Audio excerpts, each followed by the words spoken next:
My sister is severely autistic, and I hate her for turning my life into a living nightmare. I hate her. That should be wrong to say, but it doesn't feel like it. Ever since my sister was born, it's like I vanished from my parents' radar. I was 6, excited to be a big sister, but that excitement faded fast. The shift was gradual but undeniable. Suddenly, I was moving into the basement because she needed to be closer to mom and dad. That hurt. The basement was creepy and cold, and I missed the warmth of being near them. Nights down there were long and lonely. I'd hear the rest of the family upstairs and feel so cut off, like I was more of an afterthought than a daughter. Losing my toys to her was another blow. She didn't mean to break them, but it happened all the time. I remember trying to explain to my parents how it made me feel, hoping for a bit of sympathy, maybe even justice. But all I got was, "She's younger. She doesn't understand. You're the big sister. You should be more understanding." It felt so unfair. Those toys were my escape, and seeing them broken, without anyone caring enough to address it, just piled on the feeling of being invisible. The MacBook incident was the last straw. School had given it to me because I'd been doing really well, and then one day it was just destroyed. My school was mad at me for being careless, and my parents, they just added to the blame. No one stopped to consider it wasn't actually my fault. I was furious and hurt, but mostly, I felt alone in dealing with the mess. It wasn't just about a laptop, it was about feeling like nobody had my back. Honestly, trying to balance being a sister and having a life is rough. I love my sister, sure, but it's like my parents forget I'm still a kid too. Every time she needs something, I have to drop everything. Doesn't matter if I'm studying, hanging out, or even trying to catch a break. It's like I'm on call 24/7 without even signing up for it. I couldn't remember the last time I hung out with friends without constantly checking my phone, worried I'd miss a call from home needing me to rush back. My life felt like it was on a perpetual pause, always waiting for the next crisis or the next demand for help. The day I decided to go watch the new Spider-Man movie was a big deal for me. It had been ages since I'd made plans that felt purely for my own enjoyment.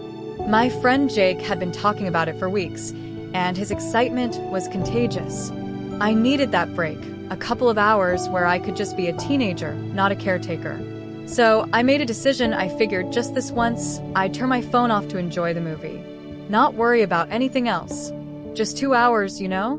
Walking out of the theater, turning my phone back on, I felt like I was hit by a truck. Missed calls and texts everywhere. I called home immediately, the joy from the movie evaporating with each ring. When my mom picked up, her anger cut through me. "Where have you been? We needed you an hour ago." I could barely get a word in. I rushed home, feeling guilty, but also kind of angry. When I got there, it was like walking into a storm. My parents were furious, their disappointment a tangible force in the room. "We rely on you, and you just decide to disappear? To watch a movie?" My dad's voice was sharp, his words punctuated by my sister's background noises, like going to a movie was some kind of crime. I tried explaining I just wanted a break, that I just wanted a couple of whores to myself, but it fell on deaf ears. It didn't matter. "Your responsibilities here are more important than some movie," my mom added, her words final. They grounded me, said I was being irresponsible all over a movie. Sitting in my room afterward, it hit me. This wasn't about the movie, it was about feeling stuck. Yeah, I get it, my sister needs me. But sometimes, I just want to do something normal, without feeling guilty or getting into trouble for it. Being 18 and feeling like you're not allowed to have your own life is tough. It was about feeling trapped in a role I never chose, about longing for a piece of normalcy in a life that felt anything but normal. I loved my sister deeply, but in that moment, I couldn't help but feel robbed of the simple teenage experiences of friendships and carefree moments. Living in my house feels like I'm trapped in a loop where everything revolves around my sister and her needs. Don't get me wrong, I get it, she needs a lot of care and I want to be there for her. But sometimes, it feels like I'm just another item on the family's to-do list. Help your sister. Make sure she's okay. Can't you see we're busy with her? It's exhausting, feeling more like an extra hand. It's like I'm invisible unless they need something for her. This feeling of being a slave in my own home, it's suffocating. I carry this weight around, a burden that's made me question my own worth. Around the house, then an actual member of the family. Then there was this one week that felt like it could be different. I had been chosen to give a speech at a school event. Something about that recognition, it lit a spark in me. I worked hard on that speech, pouring my thoughts and feelings into every word. When my parents said they'd be there to watch me, for the first time in a long time, I felt valued. Finally, something about me. I worked on my speech every night, imagining looking into the crowd and seeing my parents there, maybe even catching them smiling proudly. The excitement was like a beacon, a rare light in the usual dimness of my daily life. Like, maybe this time things would be different. But they weren't. They missed it because of something with my sister. Once again, they blamed it on my sister. Standing there, about to start my speech, and not seeing them crushed me. I pushed through, voice shaky and hands trembling. I cried, not just for the speech, but for all the times I felt sidelined. Yeah, I made it through and people clapped, but it felt empty. The whole walk home, I couldn't stop the tears. It's not like I wanted to make a big deal about them missing the speech, but it just hit hard. It felt like a reminder that no matter what happens with me, it'll always be secondary. And walking home, all I could think was how this pattern seems like it's never going to end. Talking about colleges with my dad was something I'd been looking forward to. It started off pretty normal. I was actually excited, you know? For once, it felt like we were focusing on my future, on something that was about me. I was getting into the idea, thinking maybe college was my chance to get out and do my own thing, away from all the chaos at home. We were looking at some brochures, talking majors and campuses. It was the closest to dreaming I'd gotten in a long time. Then my dad made that joke. Something about picking a high-paying major, so I'd be set to take care of my sister when they're gone. He laughed, thinking it was just a light-hearted comment, I guess. But it hit me hard. All my bottled-up feelings just exploded. I lost it. I couldn't hold it in anymore. I started crying, then yelling, telling him how unfair it was that my entire life was expected to revolve around being my sister's caretaker. It was all coming out, every bit of resentment, every moment of feeling overlooked and undervalued, trying to make him see how much I've had to give up, how everything always circles back to what my sister needs. But they didn't get it. My parents just stood there, staring at me like I was speaking another language, watching me lose it. No comfort, no apologies, nothing. Their faces were so cold, so detached. It was like they couldn't understand why I was so upset over a joke. That's when I realized they weren't going to hear me out. I ran to my room, slammed the door, and I've been here ever since. And here's the thing. I've been in there for hours, and they haven't even bothered to check on me. Not a knock, not a word. Nothing. It's like my outburst didn't matter to them. It's so lonely sitting here, knowing that even this, me being this upset, isn't enough to get them to see how much I'm hurting. It's like I'm trapped in this role they've set for me, and my feelings about it don't matter at all. Am I wrong for wanting more than this? For wanting to be seen as more than just a future caretaker for my sister? It just feels like no matter what I do, it's like my life doesn't matter. I am nothing to them. Nothing more than just an insurance for my sister after they are gone. After hours turned into a day, and then another, with no word from my parents, something in me clicked. I couldn't shake off the feeling that something had to change. It wasn't just about getting away for a bit. It was about needing some space to figure out my own stuff without always being pulled back into the same old situation. I thought of the one person who'd always seemed to get it, Grandpa. Without making a big plan, I just packed some essentials into a backpack one night and left.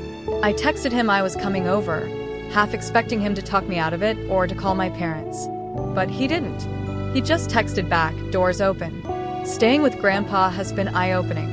It's not like every moment has been some deep heart-to-heart, but it's just calm here. He lets me be. We've talked about college, about what I might want to do, and it's the first time in a while I've been able to think about my future without feeling guilty or stressed. He's been supportive, encouraging me to think about what I want, not what I feel obligated to do. It's weird, but in just a week here, I've felt more like myself than I have in years.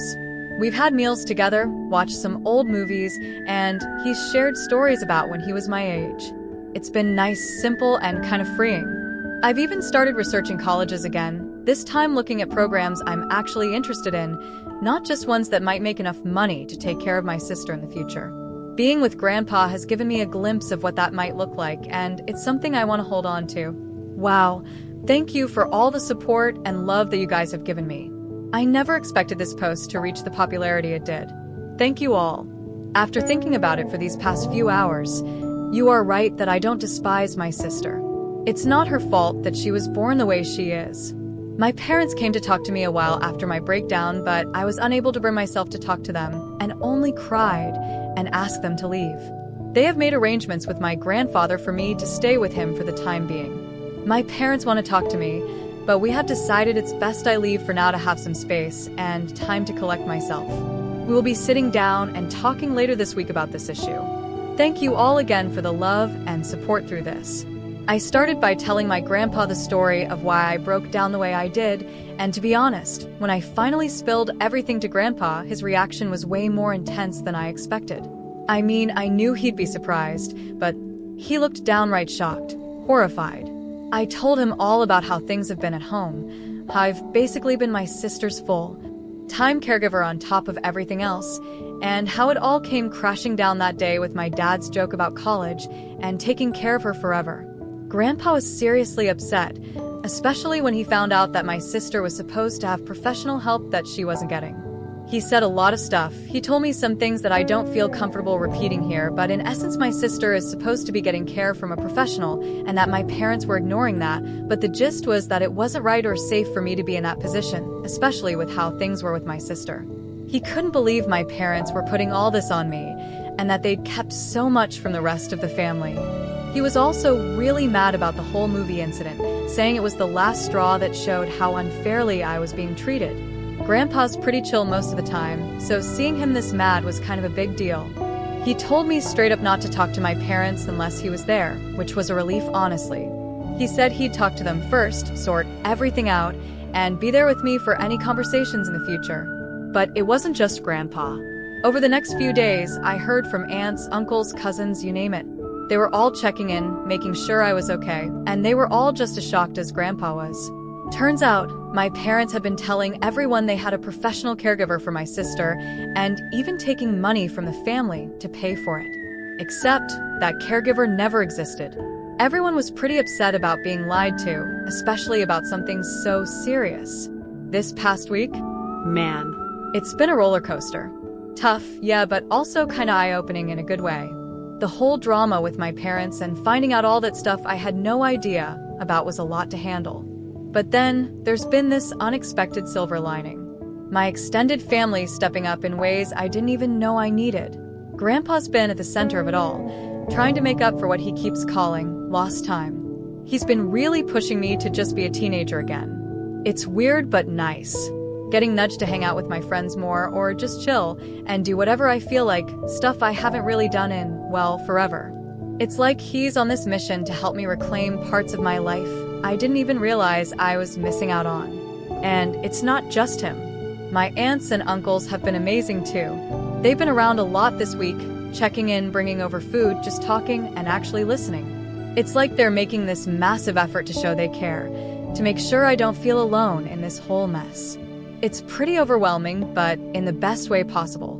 For the first time in what feels like ages, I'm not just the sister or the caretaker. I'm just me, and that feels really good. The talk with my parents on Saturday night. Disaster doesn't even cover it. I went in hoping maybe, just maybe, we could start fixing things. Instead, it fell apart even more. They actually admitted to a bunch of stuff so messed up I can't even bring myself to type it out here. But the kicker? Not a single sorry came out of their mouths. Instead, they doubled down, saying I was pretty much born to be my sister's caretaker. Yeah, my dad actually said that, like, my whole purpose was just about taking care of her. I couldn't keep it together. All the stuff I'd found out, all the support I'd been getting from the rest of the family, it all just bubbled up. I called them out on everything, the lies about the caretaker, the money they were supposedly spending on it but actually weren't, all of it. But they just dodged and made excuses. By the end of the talk, things were even worse than before. It felt like hitting a brick wall, trying to get through to them. I'd gone into that conversation with a sliver of hope that we could mend things, but I walked out feeling like that chance was completely torched. So after that disaster talk with my parents, I made up my mind I'm done. Had a long chat with Grandpa and my uncle last night, and we all agreed it's best if I don't go back. Today's the day I'm officially moving out to live with Grandpa. It feels weird, making this huge change, but it also feels right. Like I finally have some control over my life again. I've also decided I'm leaving the state for college once I'm done with high school. Just the thought of starting fresh somewhere new is kind of thrilling. My aunt, she's been incredible through all this. She told me she's going to start sending the money directly to me, the money she used to give to my dad for my sister's care. Guess it's going to be my college fund now. My parents?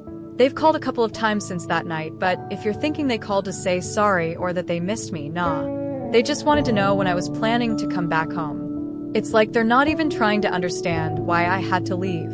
I know this is going to be a huge change, and honestly, I'm kind of scared, but at the same time, I feel this weight lifting off me. I'm finally making decisions for myself, and there's something really freeing about that. Today's just the start of something new, I guess. Deciding not to go back to my parents was tough, not gonna lie. There's this uneasy feeling sitting in my stomach, but deep down, I think it'll fade with time.